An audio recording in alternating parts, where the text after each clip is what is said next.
স্বামী থাকতে তুমি কেন অন্য পুরুষের সাথে রাত কাটালা? আপনি কি লাগতো বলেন ছেলে? হ্যাঁ বন্ধু, 2 দিন ধরে বলেন, মুখ খুলেন, হ্যাঁ মুখ খুলেন।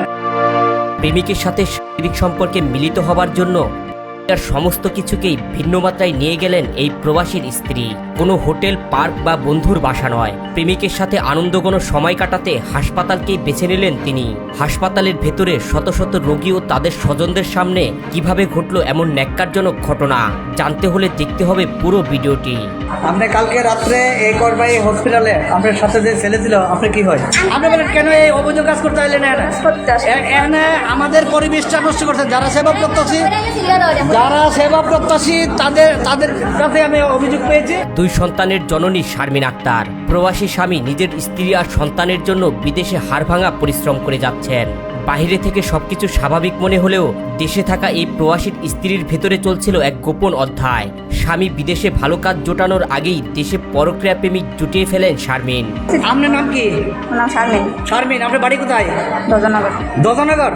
তা আপনি ওই যে ছেলেটা ছিল তার নাম কি? আপনি মুখোশ খুলেন। হ্যাঁ, তা আপনি এইসব নোংরামি কাজ করতে হাসপাতাল কেন আসলেন? হ্যাঁ, আপনি থাকতে পারেন। কোনো হোটেলে রুম নিতে গেলে পরিচয়পত্রের প্রয়োজন হয়, এই জন্যই শারমিন বেছে নিলেন এক অভিনব পথ। অসুস্থতার অজুহাতে কসবা উপজেলার স্বাস্থ্য কমপ্লেক্সে ভর্তি হন তিনি। সাথে ছিল এক যুবক, যাকে প্রথমে পরিচয় করানো হয় তার আত্মীয় বলে। আপনারা বলেন তো, রাত থেকে মুখ ঘুরা ছিল? দুজনে আন্দাজে ঘুমাইছে না? আপনার কি বিয়ে হয়েছে? ছেলে মেয়ে থাকলে আরেকবারের সাথে রাত কাটা কিভাবে? আপনি বলেন, এখন বলেন, আপনি মুখ খুলেন, তাহলে আমি কিন্তু পুলিশকে ডাকবো। মুখ খুলেন, 2 দিন ধরে বলেন, মুখ খুলেন, হ্যাঁ মুখ খুলেন, এদিকে যান, মুখটা করেন, 2 দিন ধরে মুখটা বলেন, হ্যাঁ মুখটা বলে সুতা করেন। সুপ্রিয় দর্শক, এই যে এই মহিলাটা আরেক পুরুষের সাথে জামা বিদেশ, তাই সে রাত কাটাচ্ছে। এই যে দেখেন, রাত কেটে যায়, সবকিছুই যেন পরিকল্পনা মাফিক চলছিল। কিন্তু পরদিন সকালেই পরিস্থিতি পাল্টাতে শুরু করে।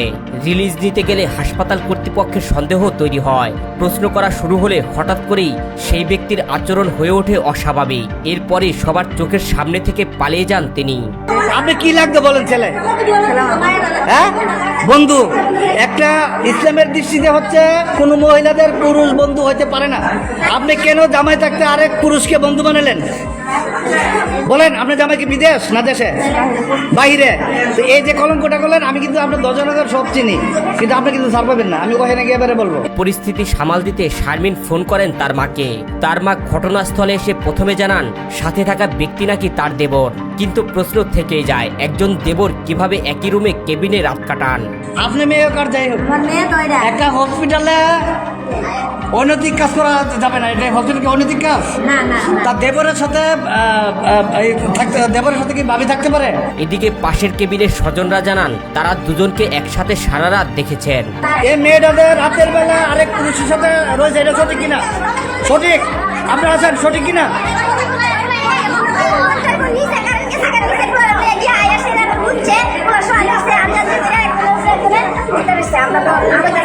চাপ বাড়তে থাকলে কোনো স্পষ্ট ব্যাখ্যা দিতে পারেনি তার পরিবার। পরে জানা যায় তিনি তার কোনো আত্মীয় নন, বরং ব্যক্তিগত সম্পর্কে জড়িত সাব্বির নামের এক ব্যক্তি, যার সাথে সারা রাত কেবিনে অবস্থান করছিলেন। আমি বলতে চাই, এটা কি সঠিক নেই বলেন? 100% ছেলে কইছে আমার। এই ঘটনা কি সঠিক কিনা বলেন? আচ্ছা, এটা কি সঠিক কিনা বলেন? বলেন সঠিক কিনা? এই ঘটনা জুড়ে হাসপাতালে তৈরি হয় চাঞ্চল্য। রোগী ও তার স্বজনরা হতবাক। এমন একটি সংবেদনশীল জায়গায় কিভাবে ঘটতে পারে এমন ঘটনা? যে এই মেয়েটা বাড়ি হলো দজনগর, আরেকটা যে ছেলের সাথে ছিল ওই ছেলের বাড়ি হলো এই যে ব্রাহ্মণবাড়িয়া।